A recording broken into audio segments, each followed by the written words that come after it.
everyone, welcome back to my channel. My name is Emily, and here on this channel we talk all things budgeting.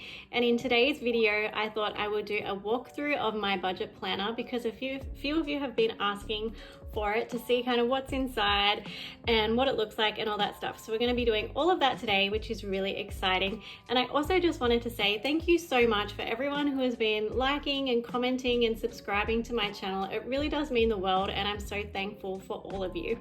So let's get right on into it. So this is the cover. It's got the gold spiral and it's pink, and it's got the gold foiling there as well. On the back is just plain pink. It has a white bookmark, and I'll just show you the back. Has a little pocket as well here where you can store stickers. So I sell a sticker pack which has basically the months of the year. So obviously I've been using these ones. It's got some date dots, some pink and some gray. I actually changed it to be a darker gray, so I'm just using these for the sake of not wasting it because you can't really see the gray on paper this light. So they are a darker gray on my website and the ones that you will get. It comes with some payday stickers, which is cool, and my favorite part are these cool tracker stickers. So this is the color gray that the date dots will come in. And so that's the 5-pack of stickers that you can purchase along with the planner. And it does also come with these stickers to actually date your planner. So it has spares as well in case you make a mistake.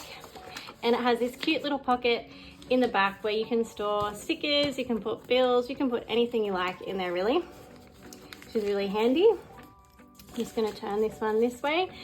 And so what we'll do is we'll start from the beginning.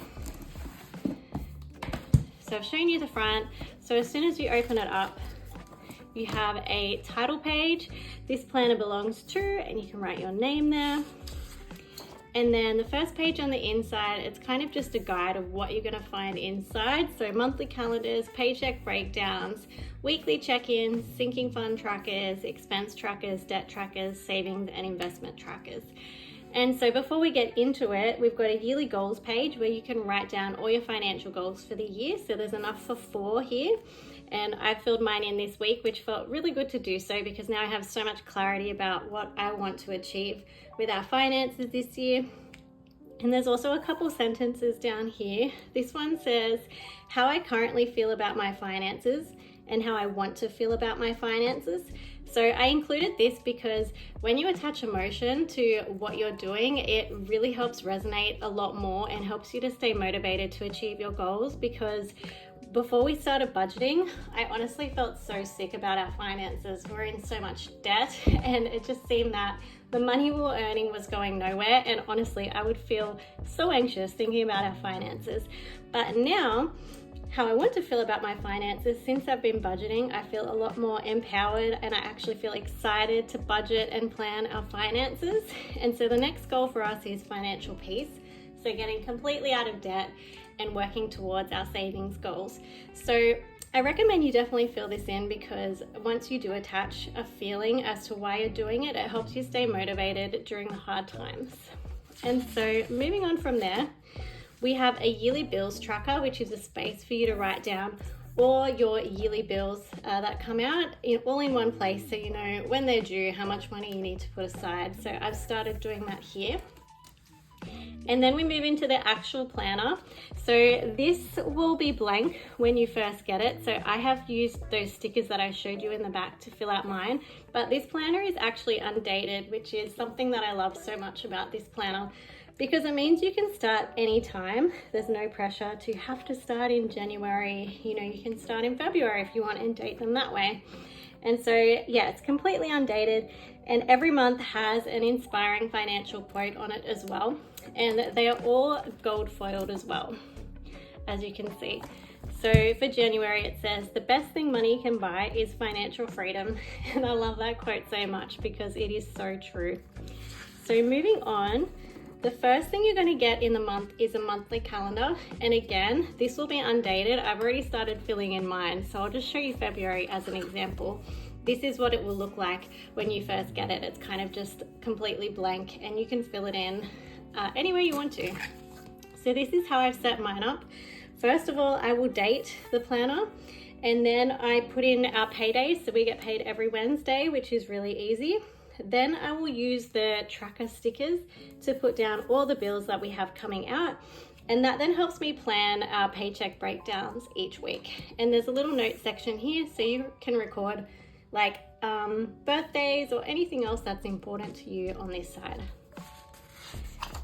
So next you're going to find 5 paycheck breakdowns, and so this is where we break down your entire paycheck using the zero-based budgeting method. So I'll show you what a blank one looks like. So this is what it looks like, and as I said, there's 5 of these for people who get paid weekly. So there's 5 for the extra payday you sometimes get in the month. But if you don't get paid weekly, if you get paid monthly or bi-weekly, you can still use this. You can either rip out the extra pages and put them aside for another time, or you can just leave them blank. And so going into the paycheck breakdown, how we've got this worked out is the first thing you're going to put in is your income. And so this is my husband's income for this week. You're going to work out the total. There also is a column here for your estimated income. So my husband's on a salary, so his income is fixed every week. But just say you're someone who is a casual worker or a part-time worker who does additional hours and you don't know what your total amount is going to be, you can work off an estimated amount and then add in your actual amount later. And this is what I used to do when I was a casual worker. I would put in the lowest amount that I knew I was going to get paid and work off that figure. And then when I got my actual pay, I would use the additional amount to put into savings or my sinking funds or whatever I chose to do. So the next thing you're going to do is you're going to put in your fixed expenses. So these are things like your rent, your car loan, any bills that you have coming out every single week. And how I got these was I looked at my monthly calendar to see what was coming out on this pay week. So I've also highlighted the pay week so it's easier for me to see what's coming out of each pay. And then you're going to add up the total. So ours was $906. And then to get the total remaining, you're going to take away your total income amount and take $906 away, or whatever your figure is, to work out your total remaining amount. And then you have a space for cash envelopes. So not everyone does cash envelopes. If you don't do cash envelopes, you can just skip over this and go straight to your variable expenses. But we do use cash envelopes. So I will pull money out for our groceries, our petrol, and our eating out. And so then you add up the total for that. Ours was $600. And then to get your total remaining, you're going to take this total remaining away from this $600 to get your new total remaining balance. And then this is for any other variable expenses. So for us, we have tolls. And like I said, if you don't use cash envelopes, this is where you would put your groceries, petrol, eating out, all of your variable expenses. So this here, I explained this in my budget with me video, but basically the other thing I do is any bills that come out monthly, I divide over 4 and I put that money aside each week so that when that bill comes out, it's not such a huge chunk of money I have to pay. I've already been saving up for that during the month. So I don't pull cash out for this. I just move it into another bank account, like a short-term sinking fund account. And so I'll save up for our insurance, $35 a week. And so when that is due, I will have that money put aside. So technically I should probably put this under the fixed expenses, but I just kind of add this in wherever I have space. And that's just what works for me. You can do whatever works for you though. And then I include that in this figure here, which was $247. And so then you're gonna work out your next total remaining figure. And then we move over to what I call the fun side, which is where you can add in all your sinking funds, anything you're adding to savings, and then any money you're throwing at debt. So sinking funds, the way I designed this is to have one big long column because I have so many sinking funds. I kind of wanted it to be all in one place so that each week I can see how much money is going into my sinking funds. And how it works is you put your sinking fund here, you put the amount that you're going to be contributing to that week, and then there's even a space for you to record the total amount you have in that fund. So what I'll do is when I'm budgeting, I'll fill in these 2 columns and I'll leave this blank until I actually do my cash stuffing. And when I do my cash stuffing, that's when I'll update this so I know how much is in that sinking fund in total. So down here, you're gonna add up this amount here to find out how much money is going to be coming out of your pay for that. And then you're gonna take this away from this to get your new total remaining figure. And then how I like to use the debt column is you can use this to do all of your debt separately from your fixed expenses. I put our debt under our fixed expenses because that's just what works for us. But if you like to completely separate it, you could put like your car loan repayment under here if you wanted to. But ours is a fixed expense that comes out every week, and this just works for me to have it on this side.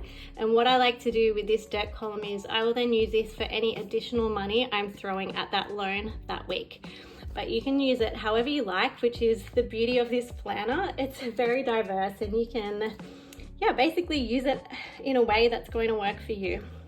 And so then our last column here is savings and investments. And so here there's space to put the type of saving or investment, the amount, and then the total you have within that saving or investment. So this week, for example, we put $205 into savings, and I still haven't looked at our account to work out how much I actually have in the savings account, but when I do that, I will then fill that out as well. And then you have a space for your total, and then at the end your total remaining amount should be 0.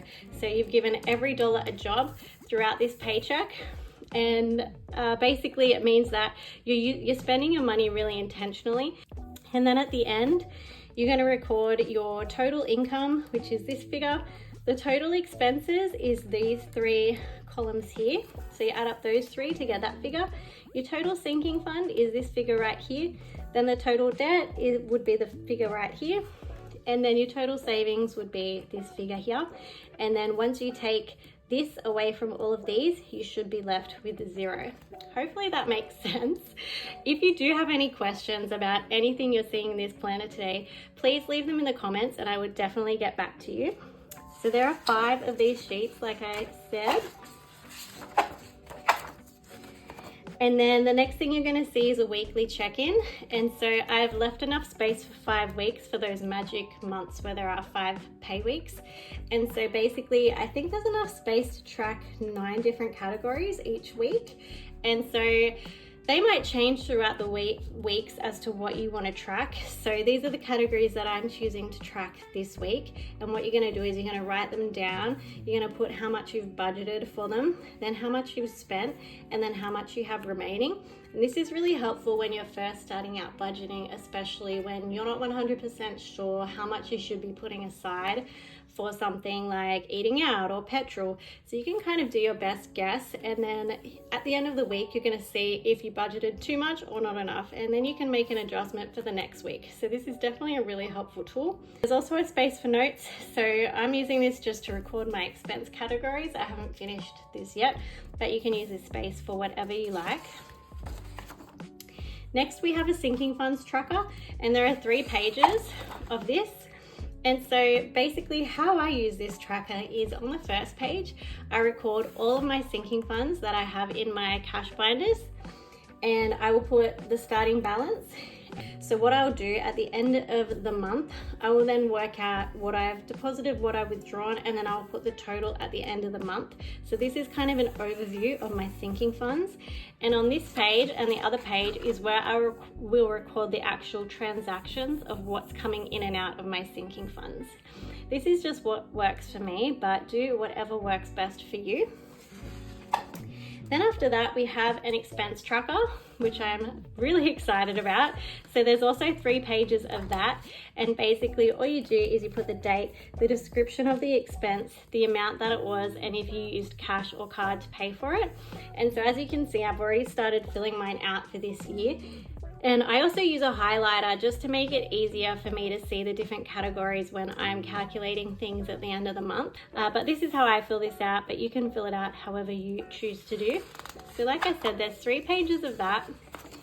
And then on the next page, you're going to have a debt tracker, and there's enough space to track 4 debts throughout the month. So we only have 1 debt left, which is amazing. I can't remember how many we had at the start of last year. We had 2 car loans, we had a personal loan, we had my HEX debt. So what's that? That's like 4.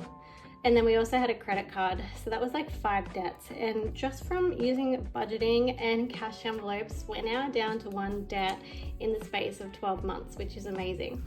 So yeah, so basically this is a space to record 4 debts, and what you do is you have the name of the debt. So ours is car loan, who it's financed with, the contribution you're making, and then the remaining debt. So there's enough space to track each week or any extra payments you put in there. And then on this side, you have a savings and investment tracker, and this is pretty self-explanatory. So basically the first one is anything you're putting into savings. You've got the date, the financial institution, the amount you're putting in. There's also a column to record the interest you've earned, which I thought was very cool, and then the total amount that you've saved. And then you've got a column for investments down here. We do not currently invest, but we are going to start investing this year, hopefully next month. I'm just trying to build up my savings a little bit first. And so there's a space for the date, the account name, the symbol, the quantity, the share price, the fees, and then the total cost that you are contributing into that. And then the last page is a month review, which I'm really excited to use as well. So basically you're going to put your total income for the month, your total fixed expenses, your total variable expenses, total debt payments, and then the total savings and investments you put in, and then a total of your sinking funds, to kind of see at a glance how you've gone in the month. And then this is really helpful to then make adjustments for the next month. So that is how the planner repeats right through until the end. So what I'll do next is I'll show you all the divider tabs. So for this one, it says use correctly. A budget doesn't restrict you, it empowers you. And again, it's got the gold foiling on it. Then the next one, every financial decision should be driven by what you value. Don't let money run your life, let money help you run your life better. Invest in yourself. Small change, big plans. Just keep saving. This is a funny story. I actually thought of this in the shower. I love the movie Finding Nemo. And I was just kind of singing to myself, just keep swimming, just keep swimming. And then I thought, what if I make one of the tabs just keep saving? Isn't that so cool? I don't know, that might just be me, but that is the story behind this one. A budget is telling your money where to go instead of wondering where it went. I love this so much. This used to be me all the time. Like, I feel like my husband would get a really good pay, and then at the end of the week, I'm like, wait, where did it all go? But now, having a budget, I'm able to give every dollar a job and be very intentional with our spending, which makes such a huge difference.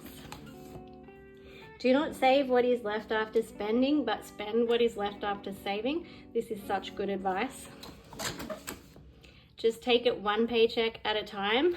And I like this one because sometimes when you look at how much debt you're in, it can be really overwhelming and it might seem like you're not getting anywhere, but if you just kind of break it down to bite-sized pieces like a single paycheck, it can help make it more digestible and easy to think you might be able to achieve it if you just take it one paycheck at a time. Then we've got don't work for money, make it work for you. So true. And then the last one is your financial future is looking bright because you've been budgeting all year. So very exciting things are in your future. And that is how it works. And then at the back, there's also a note page. So it's double-sided for notes, and I already showed you the pocket in the back. And that is basically this planner, and it's got this bookmark as well. And so that is how this planner works. If you have any questions, like I said, please leave them in the comments. I would love to answer them. And that is it. Thank you so much for watching this video, and I hope to see you in the next one. Bye.